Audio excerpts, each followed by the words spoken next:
Start the slideshow.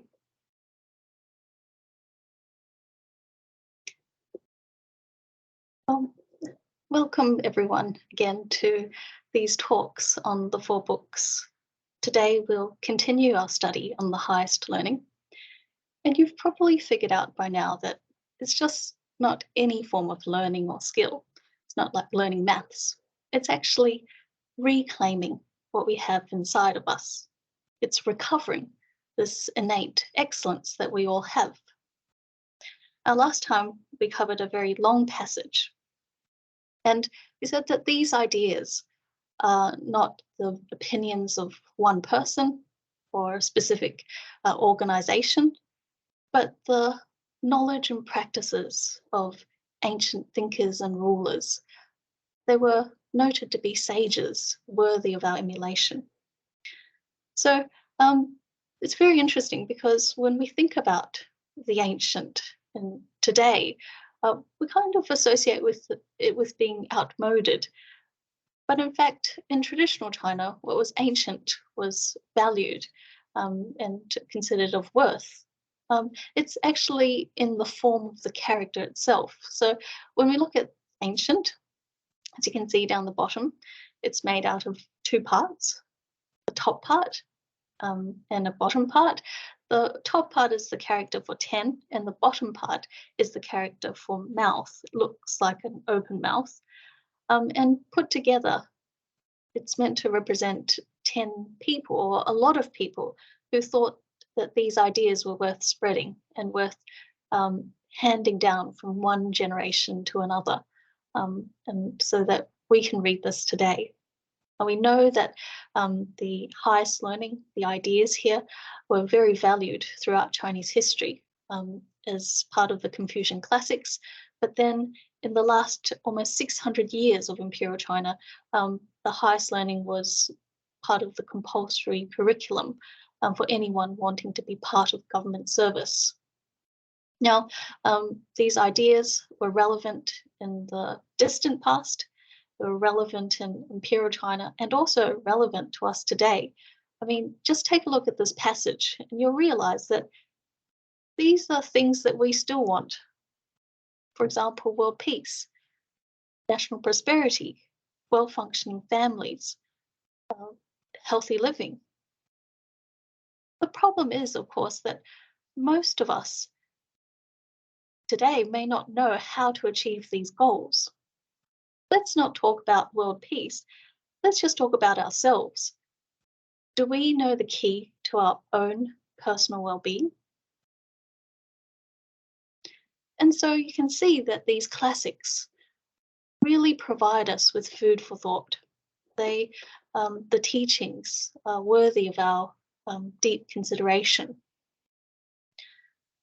Now, we ended last week at the very end of this passage talking about the very first priority in this whole series of different priorities, which is perfecting knowledge in our thoughts arising. So very first priority is actually detecting, evaluating our thoughts.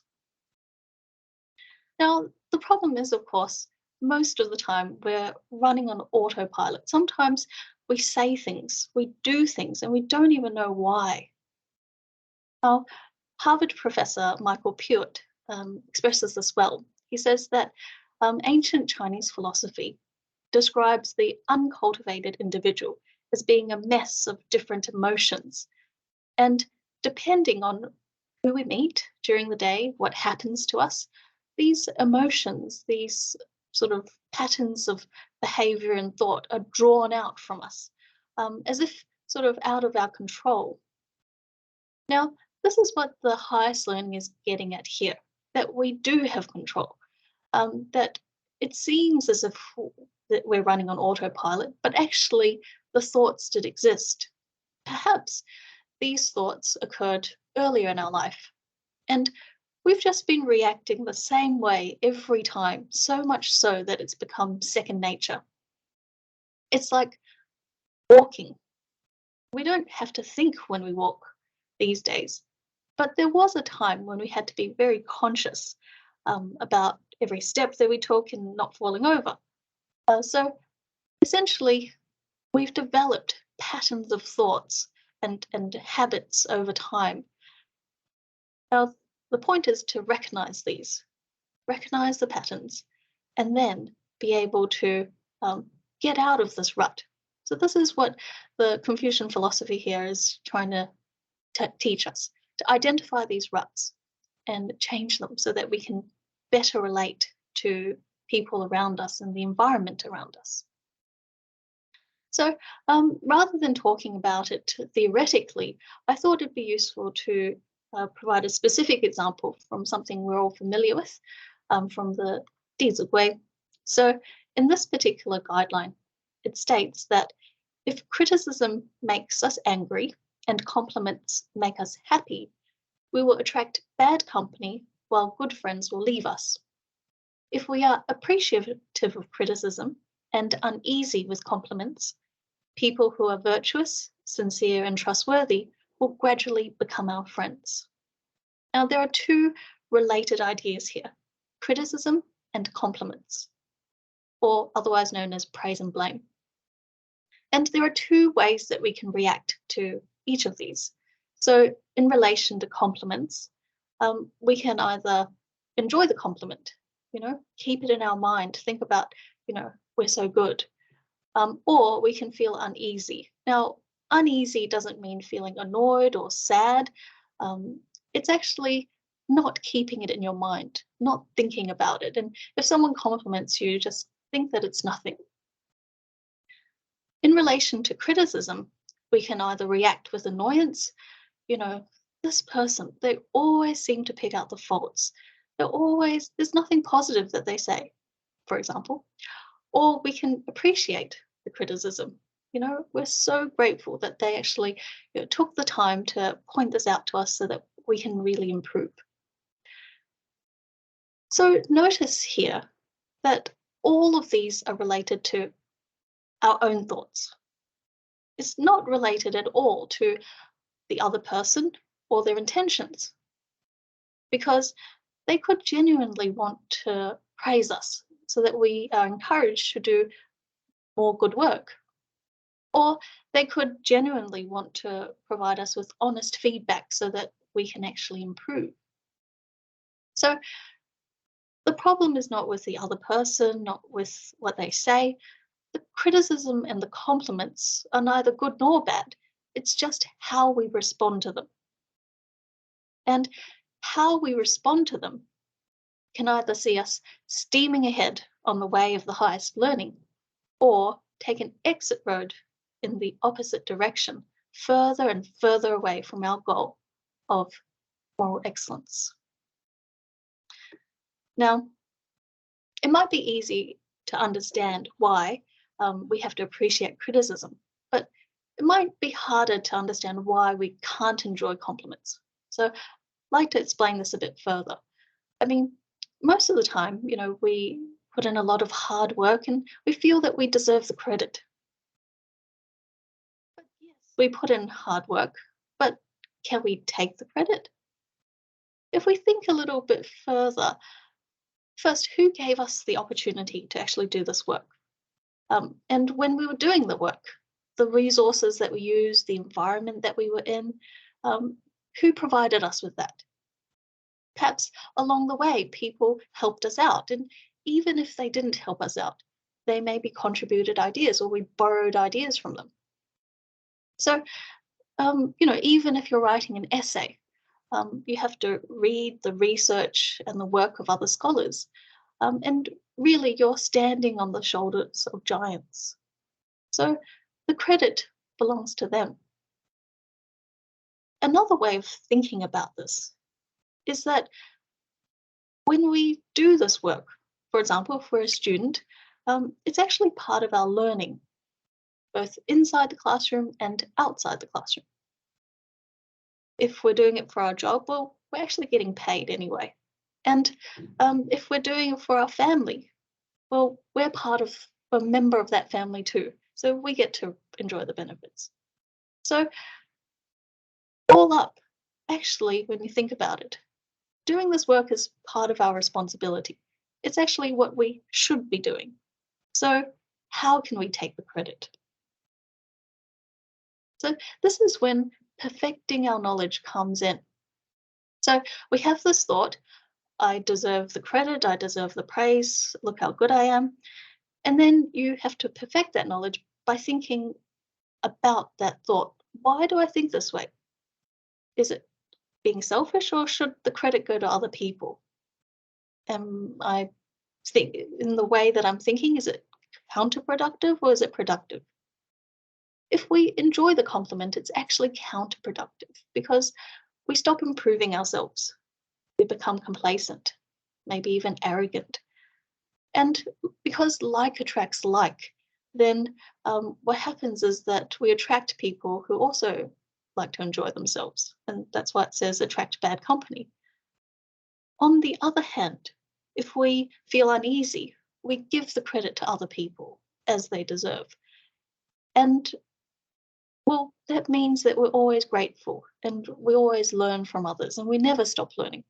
And because of this, we attract virtuous friends, people who are always improving themselves as well. So you can see here that the very crux of this is ensuring that we detect our thoughts and perfect our knowledge from the very beginning. Don't let it continue. Now, you might say, well, I have lots of thoughts every day. Well, the starting point is to identify patterns of thoughts. So we use these texts, we use the guidelines, etc., to help us identify these patterns. And when we identify one, we just need to identify one, then we can actually start this 6-step process that we talked about last week. This idea of identifying our goal, making a commitment, and then finally being able to improve. So this whole process is actually putting our knowledge into practice, taking action, even though you might think that it all happens within the space of your head, changing our thoughts. It's actually still very much action. In fact, the 15th century scholar, Wang Yangming, talked about the unity of knowledge and action. He said that in their learning, people today separate knowledge and action into two different things. And this is still, I guess, something that we do today in the sense that, when we study the texts, we think that, this is very theoretical, very enjoyable. But then when it comes to living our life, it's almost like it doesn't connect. So that's separated, knowledge and action. Therefore, when a thought arises, it's not a good thought, it's a selfish thought, we don't stop it because it hasn't translated into action. We think it's harmless, and it hasn't become our words or our thoughts yet. It's just inside and no one knows. Wang Yaming states that I advocate the unity of knowledge and action precisely because I want people to understand that when a thought arises, it is already action. Now, how is that possible? If we go back to this particular diagram, when the thoughts arise, it affects our knowledge, it affects our sincerity, our intentions, our mind, and ultimately our character. It becomes our habits. So if we don't detect them, the thoughts actually do take action because they affect different parts of our levels of our mind and ultimately our character. So he says, if a thought arises and it's not a good thought, then it should be overcome. Now, what does overcome mean? It means that we should let it go, put it out of our mind, really question it, justify to ourselves that, this is not really important. This is not part of, helping me with recovering this enlightened virtue. And get over it. This must be so thorough that I do not continue latently to harbor such thoughts.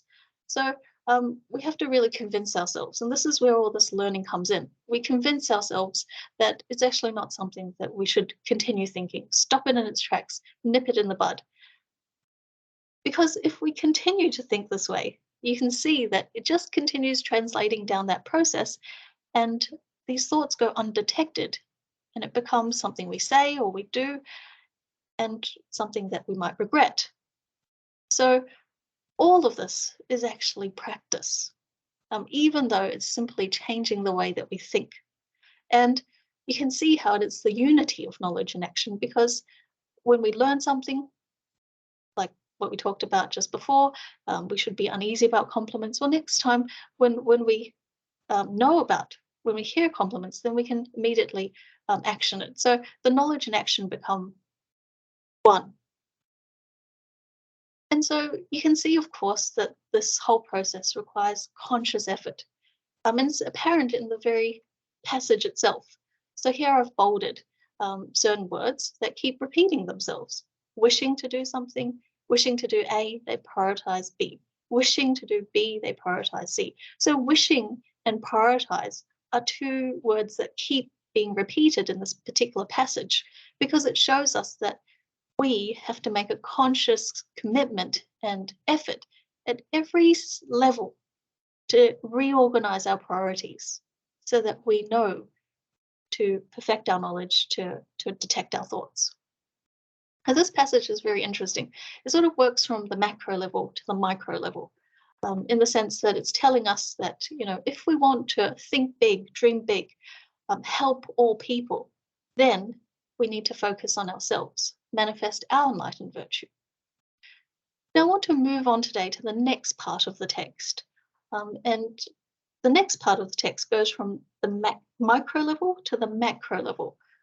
So let's take a look at that now. It states, thoughts arise, then knowledge is perfected. Knowledge perfected, then intentions are sincere. Intention sincere, then the mind is rectified.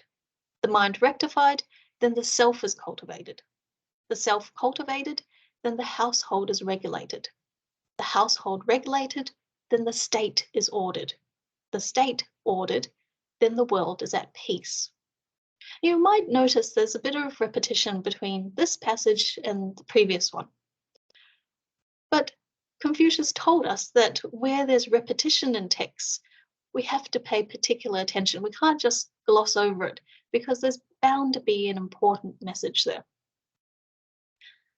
We have to realize or remember that the printing press wasn't available in those days. So if they wanted to sort of copy down this information, it was all done by hand.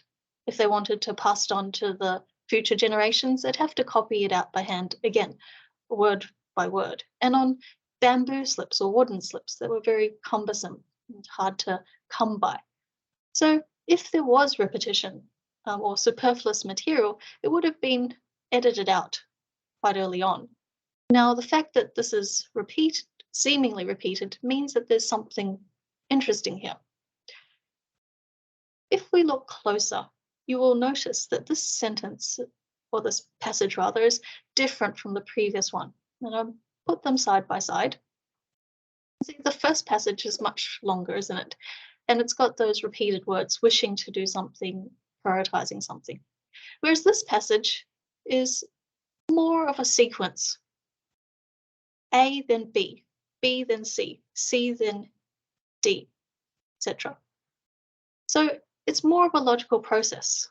In other words, as soon as we are able to detect our thoughts, perfect our knowledge, change our thoughts, then the rest follows as a logical progression. It happens quite naturally, although it might take time. It's like growing a plant. Once the plant takes root, and we nurture the roots, then the rest of the plant flourishes. And so you can see quite clearly that, world peace, ordering the state, regulation of the household really depends on me, depends on our thoughts. And that is so clear and concise that we know exactly what our priorities are. The great thing too is that the thoughts are all within our own control. We are able to take full ownership of our own thoughts. It doesn't depend on anyone. It is determined by ourselves, just like those responses to criticism and compliments. So we can see, of course, that with self-cultivation, thoughts arising, perfecting knowledge, making intention sincere, how it really impacts on our character and our cultivation. But many of us might question or wonder how it is that we can have impact or influence on the household, the state, and ultimately the world, um, simply through our individual cultivation. So I think this warrants further exploration. And what I want to do is actually provide you with a very famous exemplar in history, someone who was able to do something like this. So most of you might be familiar with King Shun, someone who Confucius highly praised, and he was praised throughout Chinese history. Now, King Shun was traditionally thought to have reigned in the 3rd millennium BCE. His name was Yao Chonghua, and he lived, and that's because he lived in the Yao village of Jizhou. And as we discussed last week, oftentimes in those days, people would take the surname from where they lived, the village that they lived. He was called Chonghua because it's believed that he had 2 pupils in one eye. He's also known in the texts as Yu Shun because he was part of this Youyu tribe. So Shun, some people believe, is actually his posthumous name.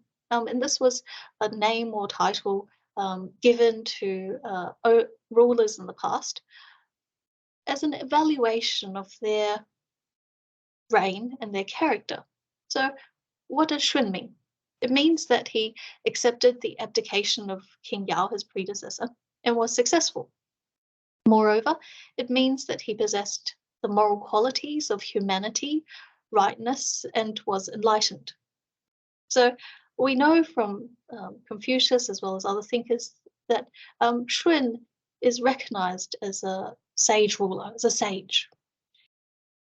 Now, his account is recorded in the Confucian classics, in the historical records, as well as other ancient literature. But many may have been introduced to King Shun through the animations. Now, what was the story of Shun? Well, Shun was born into a poor and common family, and when he was young, his mother passed away. Now, his father remarried, and it almost sounds like a Cinderella story because his stepmother is very cruel and she favors her own son. So he had this younger stepbrother who was very spoiled and arrogant, didn't do anything. His father ultimately became blind and essentially was not only blind literally, but also figuratively, blind to his stepmother's machinations. He was manipulated by his wife into thinking that his own son, Shun, was despicable. So it's actually worse than a Cinderella story because the whole family sort of turn against Shun. He has to do all the work, all the farming, etc., with no credit, and they even try to do away with him several times. But he survives every time. Now, how did Shun react? What was he thinking during this period of time? In fact, there's a very interesting passage in the Mencius that describes how Shun might have been thinking. It's a conversation between Mencius and his student Wan Zhang, and Wan Zhang probably heard somewhere that Shun, when he was out in the fields, would sometimes sort of look up to the heavens and be weeping, be crying. And Wan Zhang wanted to know why. So Mencius said that it was from grief and longing. The student doesn't understand and says, well, if our parents are kind to us, we should be happy. But if our parents hate us, we shouldn't be aggrieved, we shouldn't resent them. So why was Shun then aggrieved? Mencius then recounts a dialogue between Changxi and Gong Minggao, and Gong Minggao is a student of Zengzi, Zengzi being a student of Confucius. So Gong Minggao is a second generation student of Confucius. And so he's asked the same question by his student Changxi, and this is what he says. Well, he says that Shun wasn't crying out of self-pity. He was crying because he felt that there was more that he could do. And he felt that he just wasn't doing enough. You can see this in the last few lines. It says, Shun said, "In devoting my strength to tilling the fields, I am fulfilling my duties as a son, nothing more. What is there in me that causes my father and mother not to love me?" So he's thinking, what else can I do? Um, I obviously haven't done enough. I need to keep going. I need to keep, loving them back in a way that will change them so that they ultimately love me. So you can see what his state of mind was. And it certainly wasn't self pity. This very small snapshot of Shun actually tells us a lot because you can see that he makes or he's demanding of himself and doesn't make demands on others. Like he's not resenting his parents or his stepbrother. He's sort of keeps expecting more of himself and not having expectations on anyone else. So he's committed to fulfilling his duties, even though no one else is. So in Confucian philosophy talks about the 5 fundamental relationships. In each of these relationships, there's 2 roles. And in each of these roles, there are certain responsibilities that must be fulfilled. Now, for example, the parent has to love and care, be compassionate, and nurture the child, but obviously not spoil them. And the child, in return, has to respect, love, and care for their parents. So Shun was obviously doing his part, fulfilling his duties, but no one else in the family was doing theirs. But this didn't stop him. He continued to be committed. And I guess going back to that idea of criticism and compliments really is useful for us to think about this frame of mind. So he said, about our reactions to compliments and criticism. Well, for Shun, it was doing his job, doing it well, and not expecting any compliments, not expecting any praise, um, not expecting anyone to reward him or to reciprocate by doing their job, or even a thank you. Now, when we expect things of others, this is a very subtle thought. It's related to this idea that, we've done a lot and we deserve credit, or we deserve some sort of reciprocation. And it's an expectation or a demand on others. So this very subtle thought, if it goes undetected, it becomes, the tone of the voice when we talk to someone, the way we say things, our actions when we see that person. So having expectations of others is a sure recipe for disaster. Because not only does it make us stressed, but it also creates tension in that relationship, even if you don't say anything. You still got those expectations in your mind. And no one ever does anything the way we expect them to. We can't control anyone. We can't control the way they think, what they say, what they do. So we just shouldn't have those in the first place, these expectations, this very subtle thought. What should we do? We should fulfill our responsibilities and keep going. Like Shun, regardless of whether he was praised, he continued. And later he was praised, but he still continued doing his job. It's sort of an unceasing process. This way of highest learning is never ending. It's unceasing. We just have to continue one step at a time. How do we know this? Well, the first line of the way of the highest learning tells us that it's in manifesting enlightened virtue, in loving the people, and in resting in utmost goodness. So you can see that the words that I've highlighted in blue, they're all verbs. They're all doing words and processes and actions. And even if we reach the level of resting in utmost goodness, resting is not stopping. It's just keep continuing. It's remaining in a state of continued utmost goodness. So you can see that this never stops. When we talked about the 6-step process or the cycle, matters have their ends and beginnings. So once we finish one goal, we continue with the next. It's, one step at a time. Don't look back, keep going forward. And we just progress. Confucius himself said of himself that he could only admit and claim to being tireless in his learning and his teaching. Um, he couldn't claim to being a sage or having this moral quality of humanity. He was only tireless in his efforts. Now you might say, well, this sounds very good. It's theoretically sounds very good, but how is it that we can be so motivated? What is motivating Confucius and these exemplars? Well, the motivation is, as we mentioned in the very first line, loving the people, being aware that there are other people who also have this enlightened virtue and we need to help them.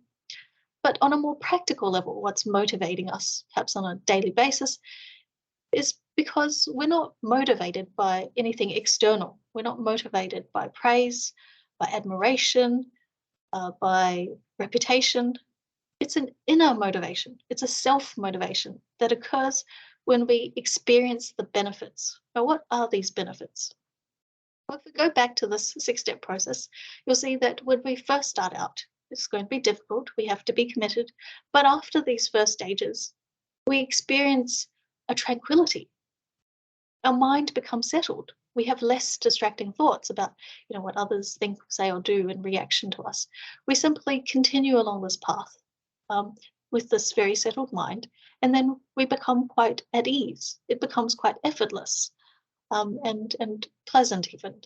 And we get to the point where we're able to judge the situations around us better. We're able to make better decisions, be more sensitive to the people around us and relate better.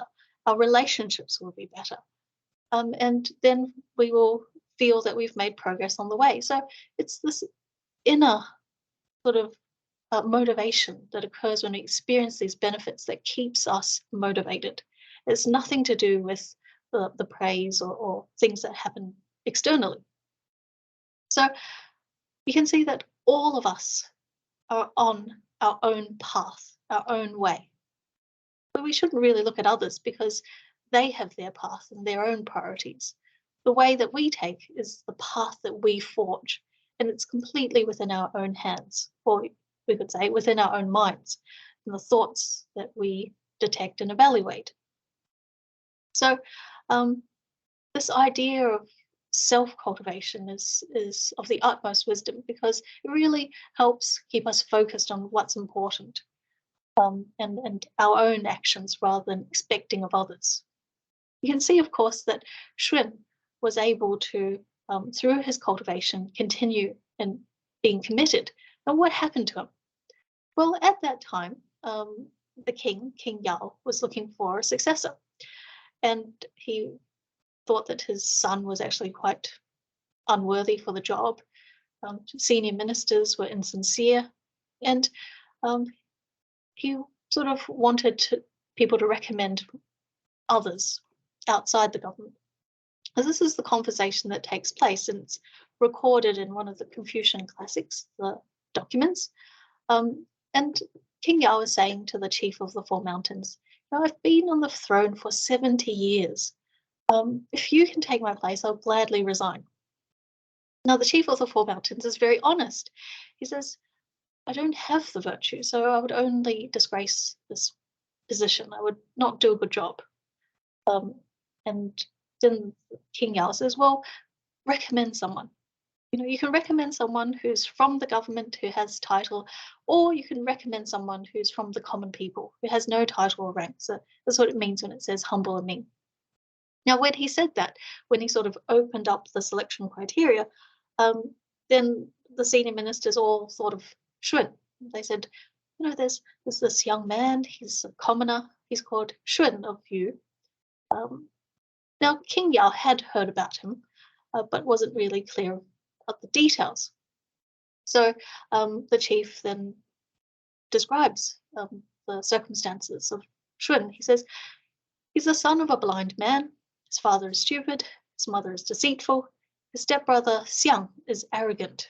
And yet, he has been able to live in harmony with them through his family reverence, so through his devotion to his parents, to his brother, through his, commitment to fulfilling his responsibilities. And what happened led them gradually to self-regulation. So they did not proceed to further vice. In other words, he's able to help them change, help them improve. And this is what really catches King Yao's attention. So he sees that Shun really has potential. Because if we think about it, the people who are closest to us, our family members, are the hardest to change. Why? Because we see their faults every day, and they see our faults every day. And if we don't change ourselves, then they're not going to listen to us. So the fact that Shun was able to change um, the people around him, three very obstinate people with their habits, his parents, his stepbrother. Well, this is someone with great potential. King Yao was thinking, well, imagine if he could, transform the state with this kind of virtue, this virtue of family reverence.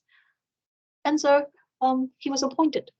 Now, at this time, of course, we should say that he already had a reputation within the community as someone of good character. And that's why, the people immediately thought about him when the king asked for a recommendation. So, in fact, he already was influencing people outside his family.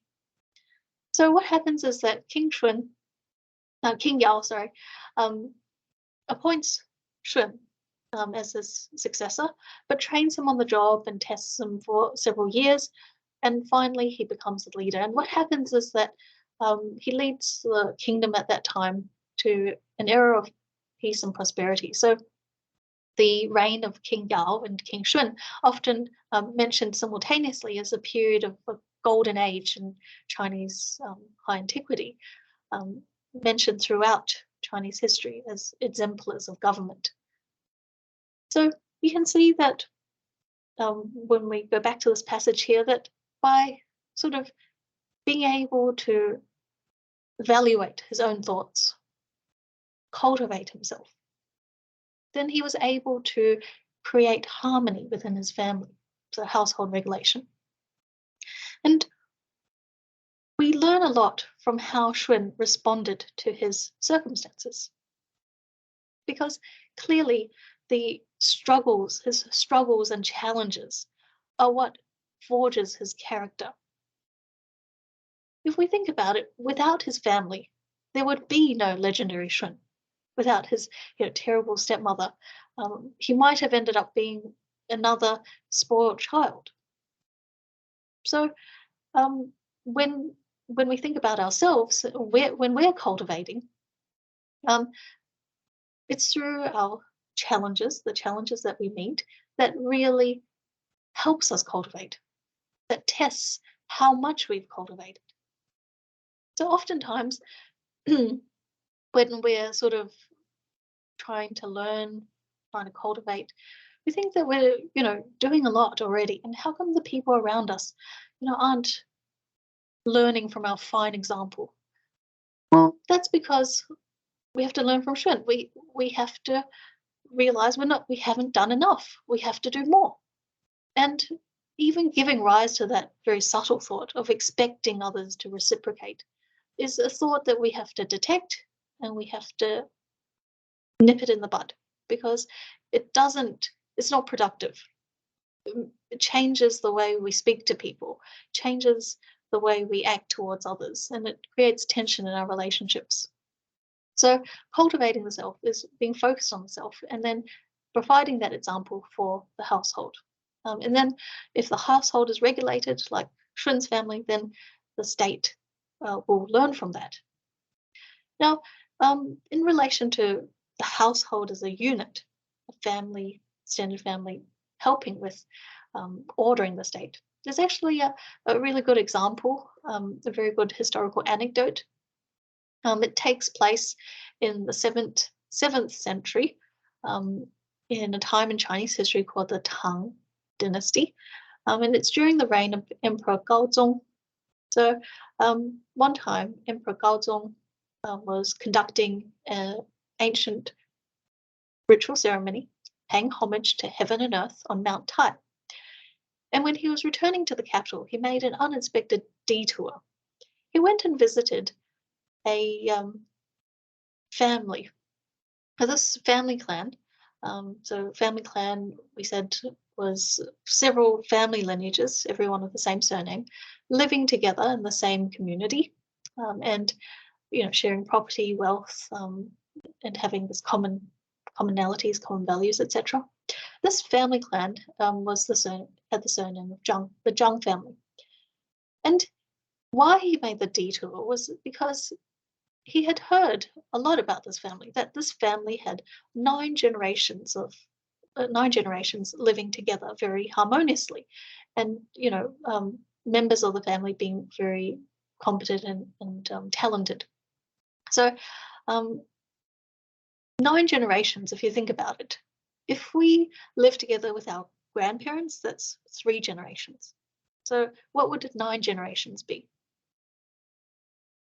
Well, it'd be our great-great-grandparents, that generation, living with the great-great-grandchildren. That's 9 generations living together. This is really remarkable. And so hundreds of people and, being able to get along. So he visited this family very, very unexpectedly, because usually the emperor doesn't visit private residences. It's usually the other way around. The person goes and has an audience with the emperor in the imperial court. But nonetheless, he goes and he wants to know what is the key to harmony within their family. Talks to the family elder. And he's thinking about how this, what they say might help him with national policy or even in the imperial household. So the head of the family asks for a piece of paper and a writing brush, and he writes down one character 100 times.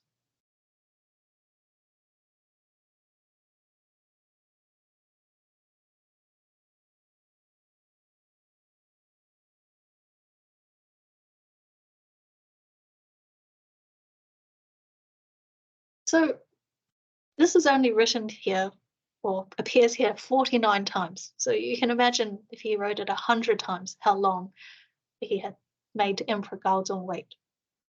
Now, what is this character? Well, we can analyze the form of the character.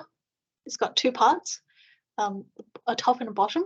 The bottom is the character for our heart or mind, and the top is the character for the blade of a knife, like holding the blade of a knife over your heart or mind. In other words, facing difficulty and really actually the moral quality of withstanding difficulty.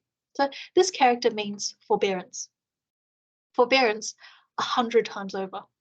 So forbearance is withstanding suffering on an individual level, but also when we meet with difficult people, forbearance is being able to forgive and forget, giving them the time and the space to change, not expecting them to change, but being that example for them, and continuing to sort of care for them whilst giving them, as I said, the time, the space to change. So that's forbearance. And clearly you can see that this was not only the secret to the success of such a large family, but you could also see this was a secret of success for King Shun in his dealings with his family. Now, we didn't mention that in the account of King Shun, but forbearance is not the idea of feeling that you have to put up with someone, tolerate them. It's actually, going about in your everyday activities, doing what you need to do, as we saw with King Shun.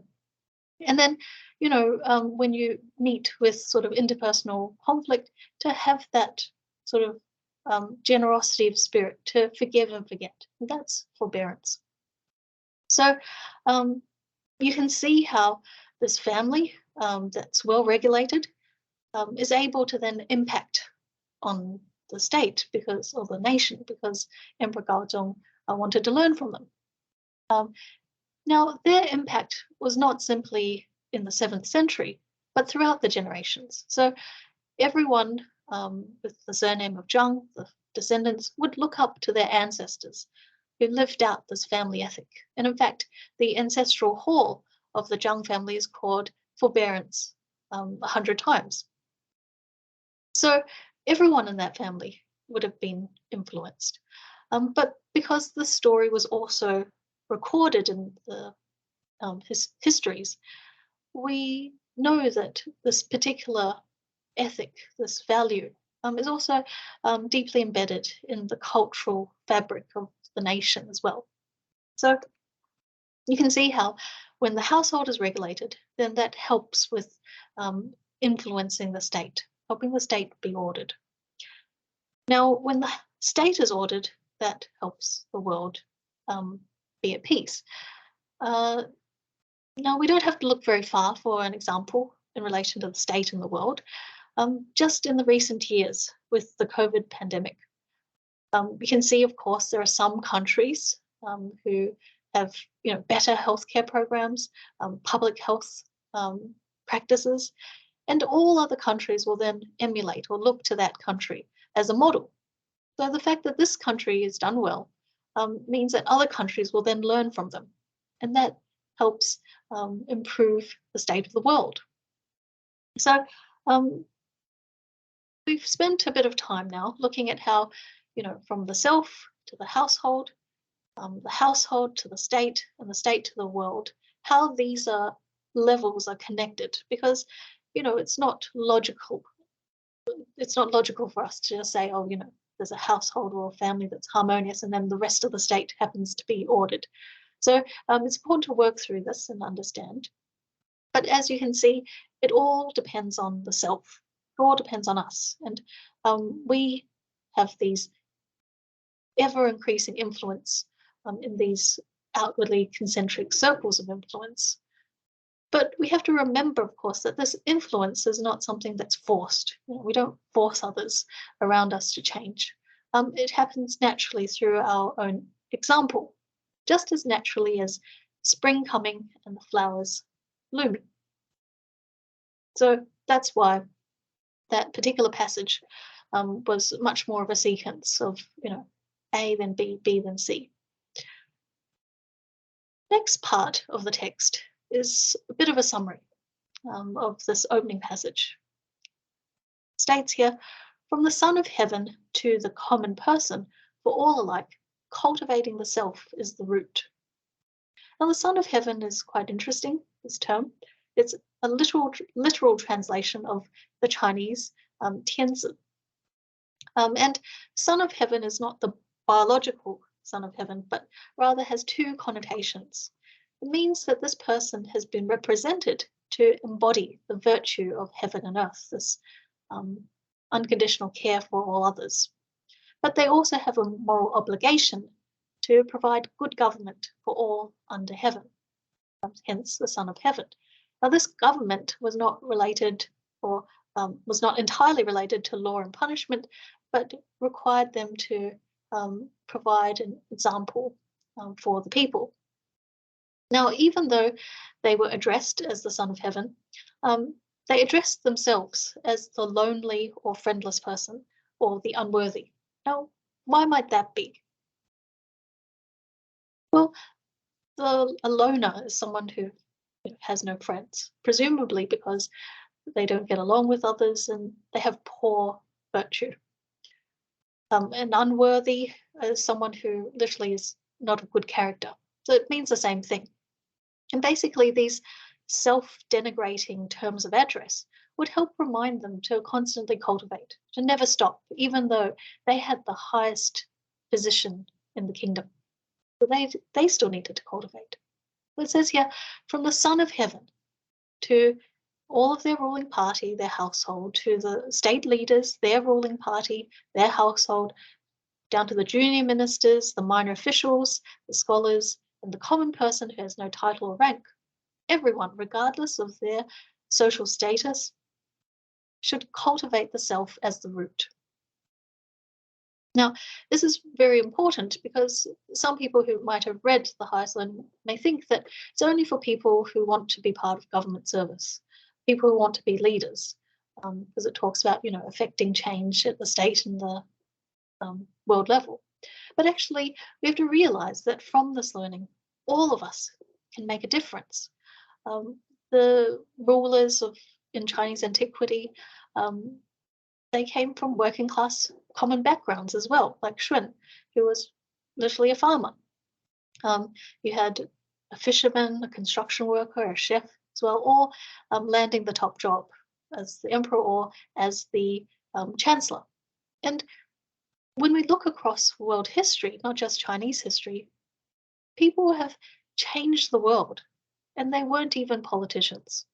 So this is entirely possible, and even more so now that we've learned about the tools and the strategies in the highest learning. So that's why everyone has to cultivate the self as the root. Now, why does it talk about cultivating the self when clearly from the passages before, the main priority is our thoughts, perfecting our knowledge? Well, that's because, as you might have noted from our discussion last week and this week, this idea of detecting thoughts is quite subtle. It's a bit more profound. Now, most people may not have the time or the inclination to understand all the subtleties, but most people will agree that they need to improve in some way. So cultivating the self implies the need to, change maybe the way we speak, the way we act towards others, improve, respecting others more, etc. And most people agree that, yes, doing good deeds is a good thing. So this is a very good starting point for everyone. Now, obviously, when you start cultivating, you'll quickly realize that it actually involves your mind because the mind is the master of the body. So we actually have to think about our thoughts because that translates into our words and conduct. So that's why it says cultivating the self is the root. Now, the root, again, is that metaphor of the tree, which we recall from earlier. Here it's referring to practice. Before, the beginning of this text talked about how things have their roots and branches, and we said at the time that the roots referred to the priority, the manifesting light and virtue, because we have to do that before we can love the people. So here it's sort of talking about our thoughts. Cultivating the self refers to our practice, but really, as we saw, there's a unity between knowledge and action. And at the end of the day, it's about prioritizing, manifesting enlightened virtue.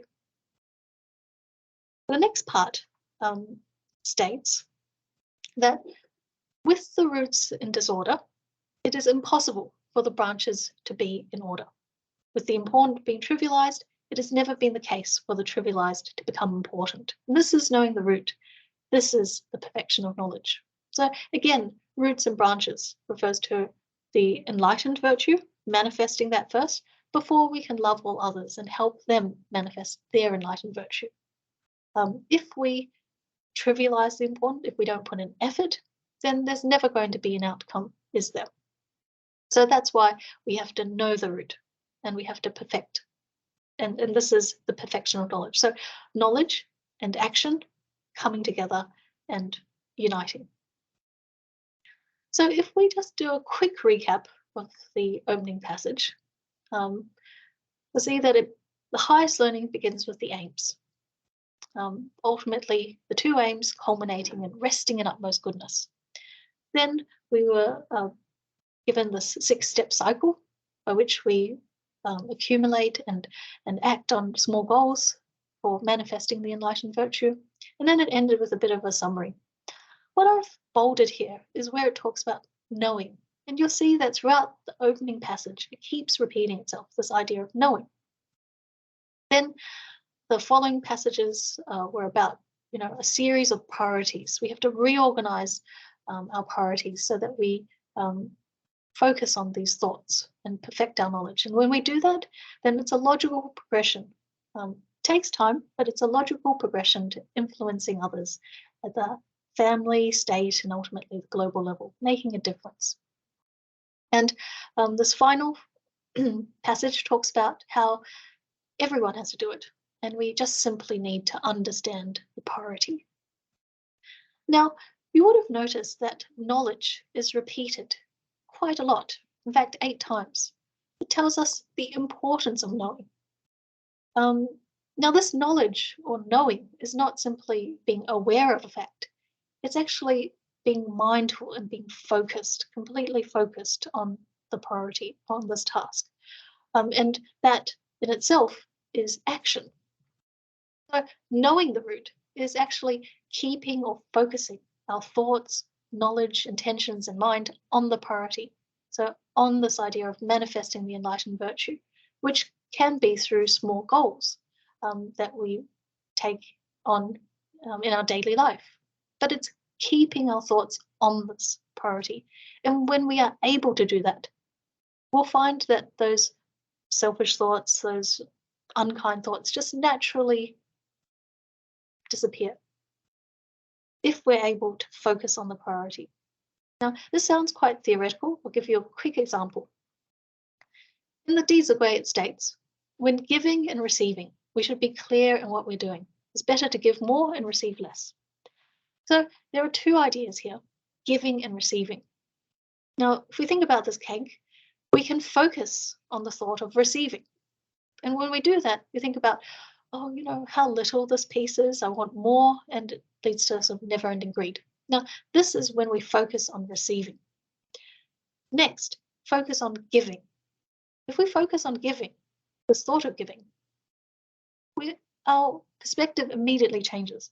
We think about how much we can give. And when people receive, then we're happy. We're not thinking about ourselves anymore. Our perspective has completely changed, and we don't even need to think about this idea of giving up greed.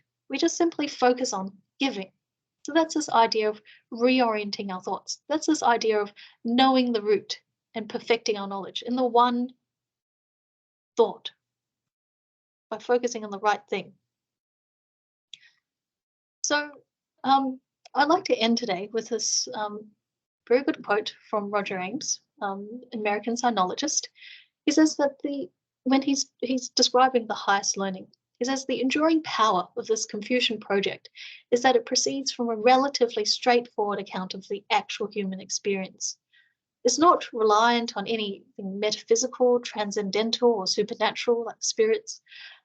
It focuses instead on the possibilities for enhancing personal worth available to us here and now, right here, right now, through enchanting the ordinary affairs of the day. So it's through these ordinary things that we do every day that we become extraordinary. And it's through our every thought in the daily moments that we achieve the highest learning. So I'll end there today. We've covered the entire opening passage of the highest learning. Next week, we'll look at specific actions, starting from making intention sincere and how that fits into the overall picture. But thank you very much, and look forward to seeing you next week.